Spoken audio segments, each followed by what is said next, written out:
Tony Soprano and Christopher Moltisanti did not fall apart because of one big betrayal. They fell apart because every year they stayed close. They collected new reasons to resent each other, and neither of them had the kind of honesty that could stop the damage while it was still small. On paper, their bond is supposed to be the safest one Tony has. Christopher's family, he is younger, he is hungry, and he is tied to Tony through blood, loyalty, and opportunity. Tony talks about him like a long-term investment, the guy he can trust when everyone else is old, bitter, or thinking about their own slice. Christopher talks about Tony like a father figure and a kingmaker, the man who can turn him from a nobody into somebody who matters. That is the dream version of their relationship. The real version starts cracking early because it is built on control and need, not respect and balance, and when you add money, drugs, ego, and fear, control, and need always rot. At the beginning, Tony sees Christopher as an extension of himself, like an arm he can sharpen and point at problems. Christopher is useful in simple ways. He will do violence without hesitating, he will take risks, he will accept humiliation if the promise is big enough later. Tony also likes the emotional part. He can feel like a mentor and still feel young. He can tell himself he is building something, not just taking. Christopher gives Tony a person to protect and shape, which lets Tony feel less like a predator and more like a leader. But that same feeling carries a poison. When you treat someone as your project, you stop seeing them as fully separate. Their needs start to look like demands. Their mistakes start to look like insults. Their independence starts to feel like betrayal. Tony never fully learns how to love someone without also owning them a little. And Christopher never fully learns how to respect someone without also begging them. Christopher comes in with his own damage. He wants status fast. He wants to skip steps. He wants older guys to treat him like he already earned it. He also wants emotional validation from Tony that Tony cannot give in a healthy way. Christopher is craving approval the same way he later craves drugs. He wants a hit. He wants the warm feeling that he matters. Then he crashes. Then he looks for the next hit. Tony is the dealer of that approval. Sometimes Tony gives it out in big dramatic moments, like when Christopher is being brought closer, trusted more, praised in front of others, told he has a future. Then Tony yanks it away with insults, tests, and public disrespect. That pattern does not build a stable soldier. It builds a man constantly watching Tony's face, trying to guess if he is loved today or hated today.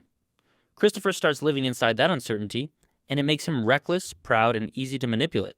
A lot of people blame their fallout on Christopher's addiction, and addiction is a huge part of it, but it is not the whole story. Addiction is more like gasoline. The fire was already there. Tony learns early that Christopher is volatile and sensitive. Christopher learns early that Tony will humiliate him and then call it tough love. That dynamic becomes normal for them. Tony hits Christopher, shoves him, mocks him, tells him he is lucky to be alive, and Christopher stays because the ladder is right there. Christopher also keeps pushing boundaries because he thinks his closeness to Tony makes him untouchable. That is one of the first deep cracks. Tony wants a loyal operator. Christopher wants to feel special. Tony gives him special treatment sometimes, but Tony also needs everyone to remember who is boss, so he undercuts Christopher whenever Christopher gets too confident. It is like Tony is raising a dog to bite, but every time the dog stands tall, Tony kicks it to remind it who owns the chain. Eventually, the dog either becomes broken or it bites the owner. Their relationship also breaks because Tony's idea of loyalty is one-sided. Tony expects Christopher to sacrifice everything, his pride, his relationships, his peace of mind, even his sobriety, as long as it serves Tony's needs. But Tony does not sacrifice in the same way for Christopher. Tony will say he cares, Tony will cry, Tony will give gifts. Tony will tell stories about the future, but when the moment comes where it costs Tony something real to protect Christopher's inner life, Tony chooses Tony. You see it in the way Tony reacts to Christopher's weaknesses. He does not see addiction as illness, he sees it as embarrassment and liability. He does not see Christopher's emotional pain as something to handle carefully, he sees it as whining. Tony wants Christopher to be hard, but Tony also wants Christopher to be loyal like a son. Those two demands clash, because the more Tony demands hardness, the more he creates a lonely man who will look for relief anywhere, including in drugs, fantasies, and risky choices. Christopher's own choices matter too. He's not just a victim of Tony. Christopher lies, manipulates, lashes out, and hurts people who love him. He cheats, he threatens, he uses, he pities himself, he dreams of an easier life while still wanting the rewards of the hard one. He wants respect without patience. He wants to be feared and admired, but he also wants to be comforted. When he does try to grow, like when he goes into recovery and tries to stay sober, he does not have a stable support system inside that world. Most of the men around him either tease him or tempt him. Tony is the worst offender because Tony takes Christopher's sobriety personally. Tony cannot stand anything that looks like moral high ground near him. If Christopher is sober, then Christopher is silently judging everybody, even if he is not. That is how Tony reads it. Tony also hates being reminded that pleasure has consequences. He wants to eat, drink, gamble, sleep around, and still be the guy everyone depends on. Christopher's sobriety is a mirror that makes Tony look worse, so Tony tries to crack the mirror. You can track their collapse through a series of moments where a father and son could have reset, but instead they double down on the worst part of themselves. One major turning point is the Adriana situation. Adriana is Christopher's real emotional anchor for many years. She is not perfect, but she loves him and she represents a normal life path he could have leaned toward if he ever truly wanted out. When her cooperation with the authorities comes out, Christopher is hit with the hardest choice of his life. If he runs with her, he loses his entire identity, and he also loses Tony, who is a father figure, a boss, and a gate to power. If he stays, he loses Adriana, and he carries the guilt forever. He chooses Tony's world, and the world takes Adriana away.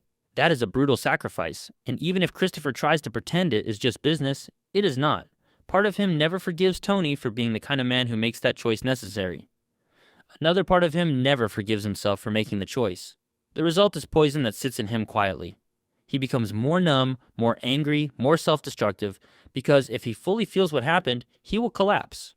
Tony, for his part, feels both relief and contempt after that. Relief because the problem is gone and Christopher did not flip. Contempt because Tony sees Christopher as weak for even hesitating and for being emotionally messy afterward. And Tony wants soldiers who can absorb trauma without changing. Tony tells himself Christopher is his future, but he also keeps seeing evidence that Christopher is fragile. Tony cannot respect fragility, because Tony's whole identity is built on denying his own.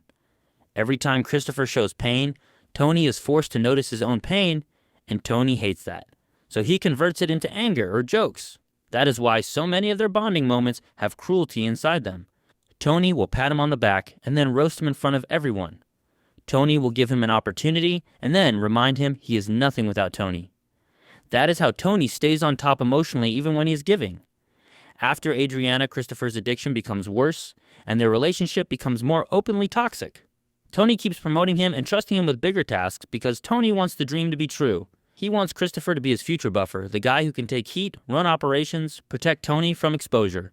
Tony also has sentimental reasons, but every time Tony leans on Christopher, he's also increasing the pressure on someone already cracking. Christopher responds by using more, lying more, and making bigger mistakes.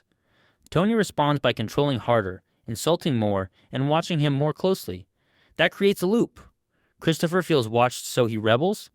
Tony sees rebellion, so he watches more. Christopher lies, so Tony trusts him less. Tony trusts him less, so Christopher feels more desperate. And all of it is happening inside a culture where admitting vulnerability is treated as weakness. There is also jealousy, and it goes both directions. Christopher is jealous of Tony's power, and later he is jealous of Tony's ease. Tony gets to have every pleasure and still be the center of the universe. Christopher feels like he has to earn every scrap, and even then he gets mocked. When Christopher tries to enter the film and writing world, it is not just a hobby, it is an escape route, a way to be valued for something other than violence. But Tony does not take it seriously. Tony sees it as a threat and as a joke. It is a threat because it gives Christopher an identity that Tony did not create. It is a joke because Tony does not respect artistic ambition and because he is insecure about anything he does not control. Tony's insecurity comes out as mockery, and Christopher's insecurity comes out as grandiosity. Christopher wants to be seen as an artist, but he also wants to brag and throw his weight around, which makes it easy for Tony to dismiss him. So even here, neither of them knows how to give the other what he needs. Christopher needs real respect.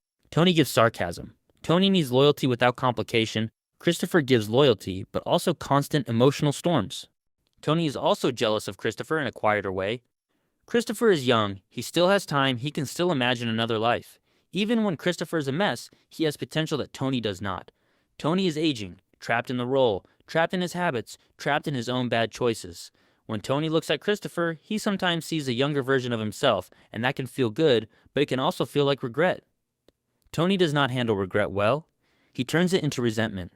That is why Tony is especially cruel when Christopher starts trying to clean up, get sober, get stable, have a family.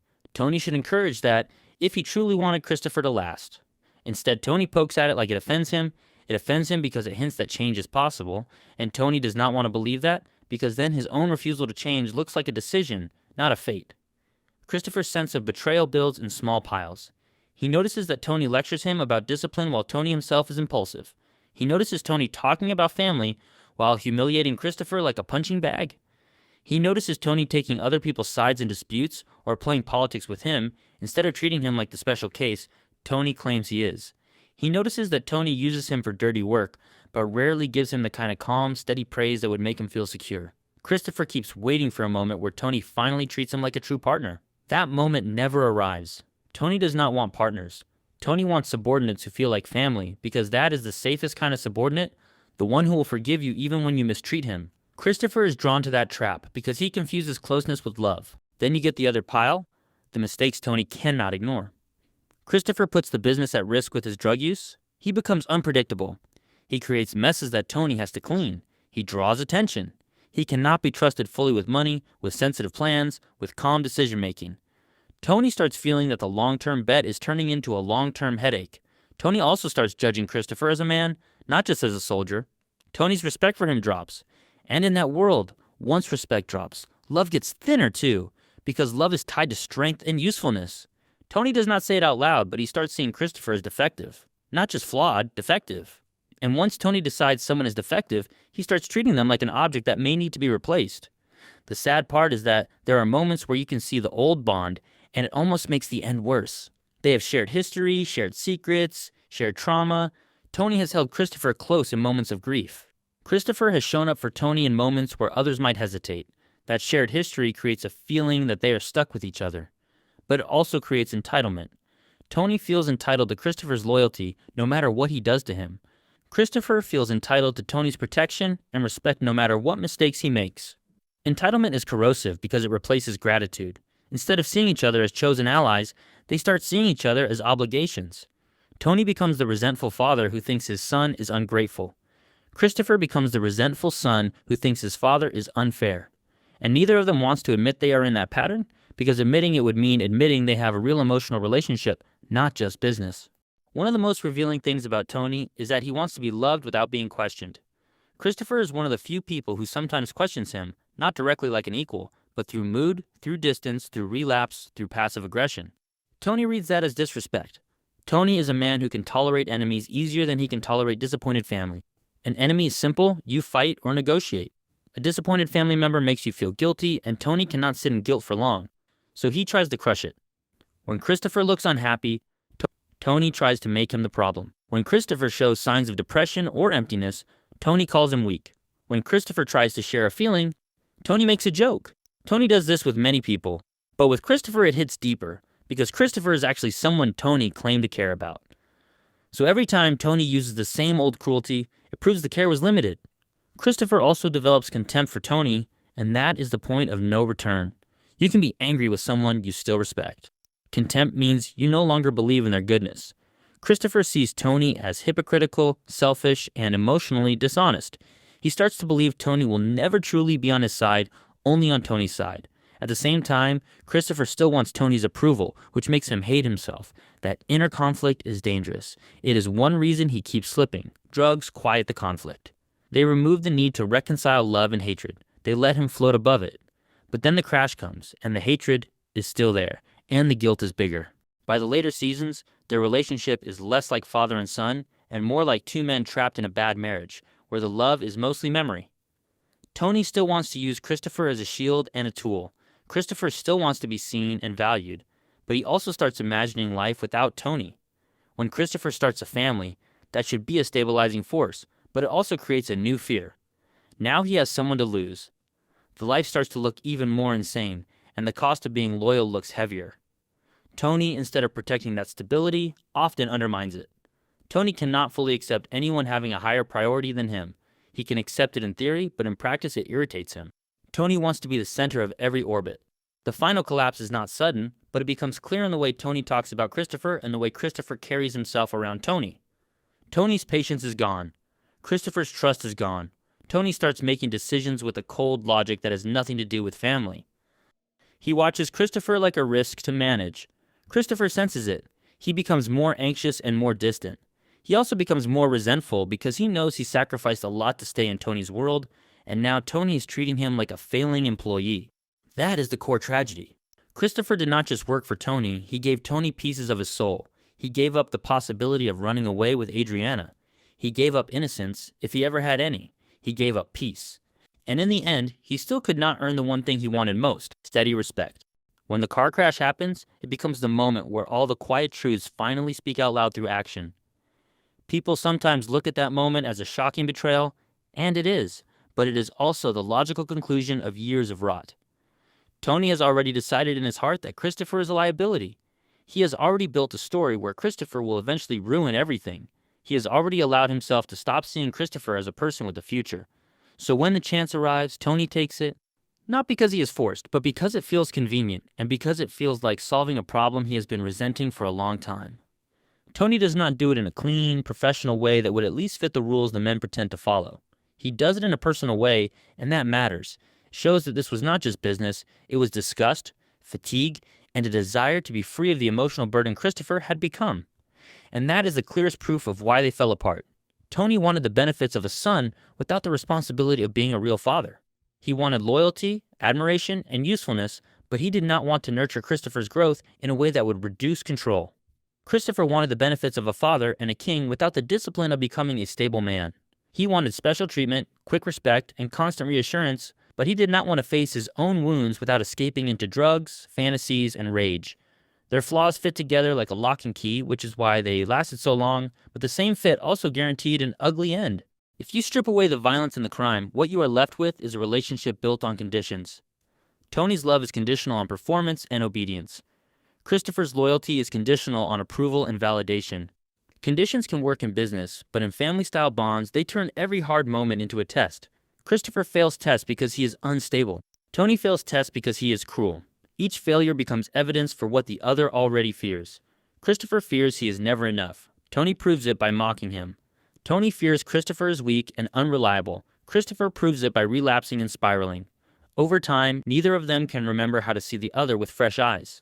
They only see the last disappointment and the last insult and the last time they felt small. So why did Tony Soprano and Christopher Moltisanti fall apart? Because their bond was never as healthy as it looked. It was a mix of real affection and constant power games. It was a mentorship poisoned by insecurity. It was family language used to justify control. It was a young man begging for love from a man who could only offer ownership. And it was a boss investing in a successor while secretly resenting the successor for having needs.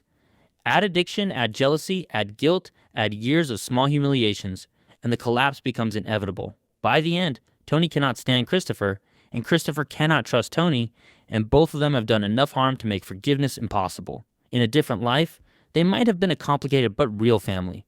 In their life, the only thing that could finally separate them was something irreversible, because nothing else ever made either of them change.